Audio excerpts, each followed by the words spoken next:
We were warned that inflation would keep getting worse. Just a few days ago, the latest inflation numbers were released and showed that the Consumer Price Index rose 7.5% over the past year.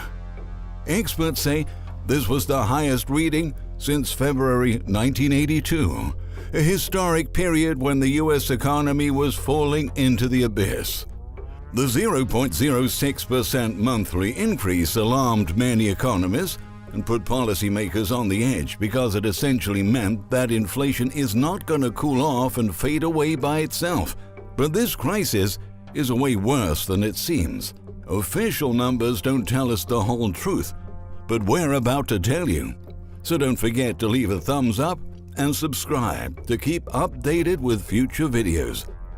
Government data isn't exactly honest, given that the rate of inflation changed more than 24 times since 1980. So if we want to compare the current rate of inflation to historical numbers, we should look beyond what they're telling us. For instance, in a recent analysis, Michael Pento reported that in 2009, the inflation rate was at minus 0.3%. And by 2019, that number surged to 1.8%, with a brief 3.2% spike in 2011, which means that inflation right now is twice as high as the 10-year norm. However, when we calculate the rate of inflation the way it was just 10 years ago, then the real rate would be nearing a staggering 15%, according to John Williams of Shadowstats.com. And if we calculated the way that it was back in 1980, the official rate of inflation would be even higher. Simply put, by using the same methodology that the government used not so long ago, we would have an official rate that is more than double the official number they just released and almost 5 times higher than the 10-year average. And we're being told that this persistent surge is not over yet. U.S. annual CPI is the highest in 4 decades, and what's worse is that this likely isn't the peak, explained Seema Shah, chief strategist at Principal Global Investors. Higher than expected monthly gains in core CPI indicate continued underlying heat and will do nothing to relieve pressure on the Fed to tighten sharply and urgently. That's just another way to say that things are spinning out of control fairly quickly.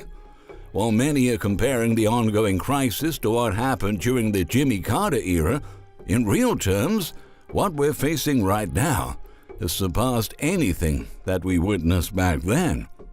With inflation raging and prices soaring, the fact that U.S. consumers have already burned through their stimulus checks and are now furiously maxing out their credit cards to afford all those suddenly way more expensive necessities mean that not only is household debt going through the roof, but consumer spending is rapidly decelerating as people's purchasing power collapses.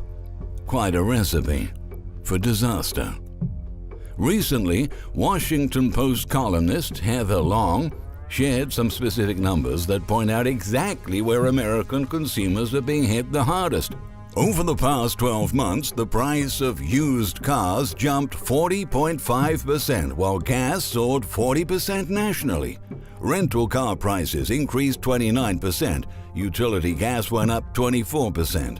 Meanwhile, hotel prices rose 21%, furniture 20%, and daily essentials such as bacon faced an 18% increase, steak 17%, peanut butter 15.5%, pork 14.5%, fish 13%, eggs 13%, new cars 12%, chicken 10%, and the list goes on and on. You got the idea. When we analyze these massive price hikes, it becomes clear that there's no way our current inflation rate is at only 7.5%. Another particularly concerning aspect of this upward trend is the rise in energy prices. The latest data show that the cost of energy soared almost 30% nationwide. On Thursday, the Labor Department reported that natural gas rose 22.6%, and electricity is up 10.7%. With gas prices 40% higher, a gallon of gas costs, on average, $3.47, up from $2.47 a year ago. In California, gas prices are well over $4 per gallon.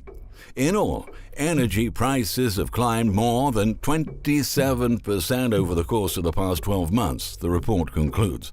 And don't keep your hopes up about a reversal in this trend. The global energy crisis has just begun, and, different from the energy crunch of the 1970s, this time it'll likely stay with us for decades. As we discussed in previous videos, easily accessible energy reserves are being depleted, and as a result, we're going to become way more dependent on energy supplies whose cost of extraction is way more expensive. To make things even more complicated, big financial institutions and many governments around the world are walking away from traditional forms of energy and trying to make a shift towards green energy. Oh, in theory it sounds good, but in practice, they've been doing this in a very disorderly manner without much planning or consideration of the potential consequences. And of course, this is happening for political rather than environmental motivations. So what could possibly go wrong? Everything, actually. Trying to change the way in which the whole planet is powered up without evaluating whether these alternative energy sources will be able to produce enough supplies to keep up with the global demand is an ambitious plan with lots of potential to go wrong. We're headed to an era of painful energy prices and power shortages. The energy crunch we're witnessing right now isn't going to ease in the near future. The situation is only going to aggravate from now on. Last week, the president promised to work like the devil to bring gas prices down and said that this crisis is showing signs of improvement. Higher prices. We have been using every tool at our disposal. And while today is a reminder that Americans' budgets are being stretched in ways that create real stress at the kitchen table, there are also signs that we will make it through this challenge, Biden said in a statement responding to the inflation report. The question is, where are those signs? Everywhere we look, we see this situation deteriorating even further. How exactly does he plan to take us out of this mess? According to Andrew Hunter, senior U.S. economist at Capital Economics, that combination of higher food and housing prices underlines the view that a rapid cyclical acceleration in inflation is underway, and with labor market conditions exceptionally tight, it is unlikely to abate any time soon.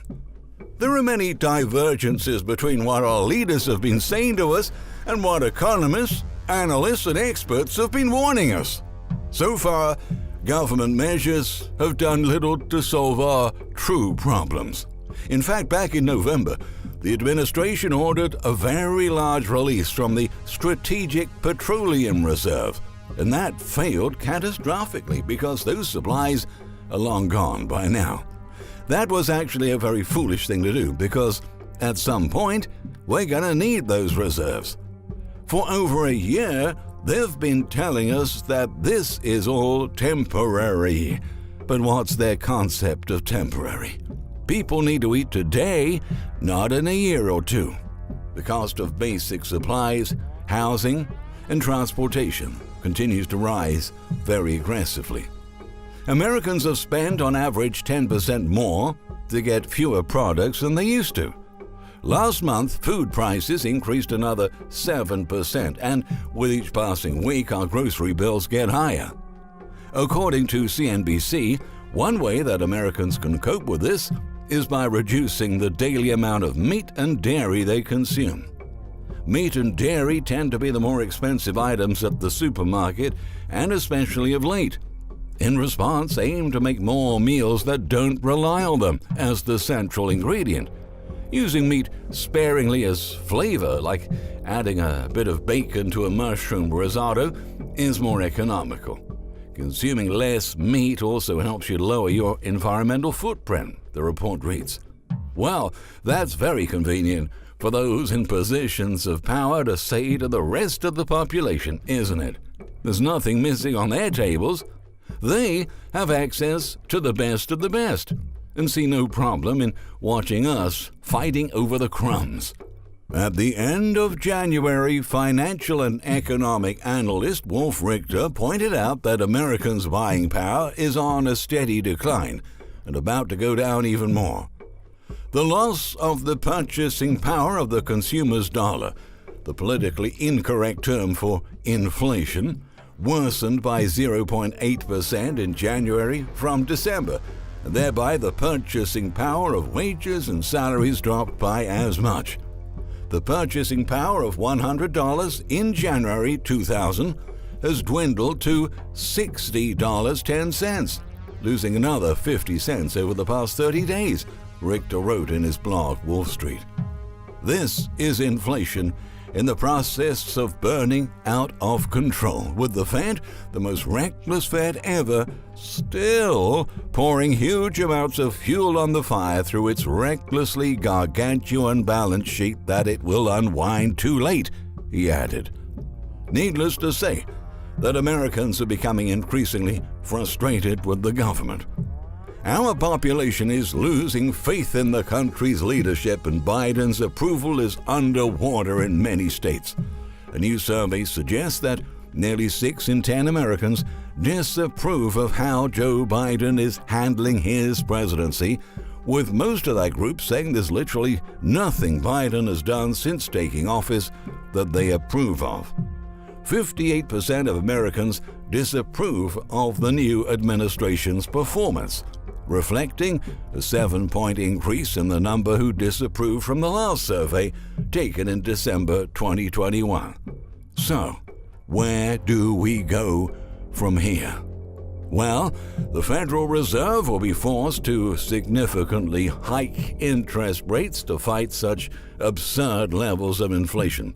By doing so, it avoids an economic recession but triggers a financial meltdown, which will ultimately result in a recession anyway, so the near and long-term prospects are not looking good at all.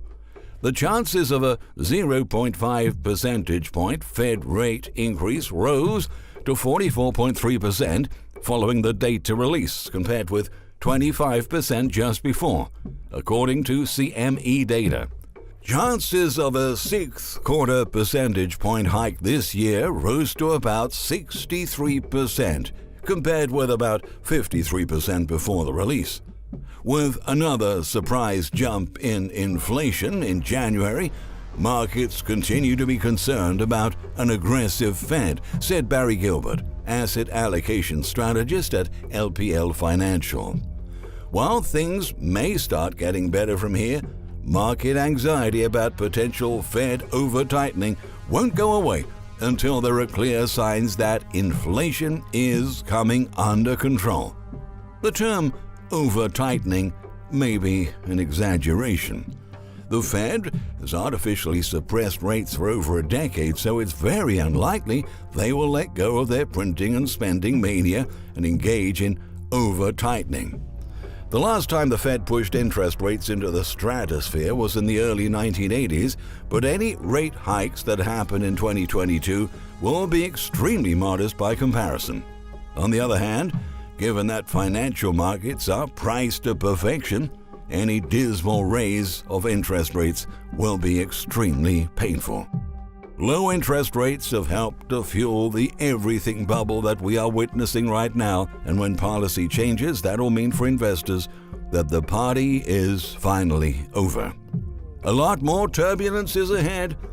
We can only hope for the best and prepare for the worst. Thank you for watching. If you enjoy our content, we strongly recommend you read 7-Year Apocalypse, the latest book of the economist and financial expert Michael Snyder. Don't forget to turn the bell on to always get our latest notifications.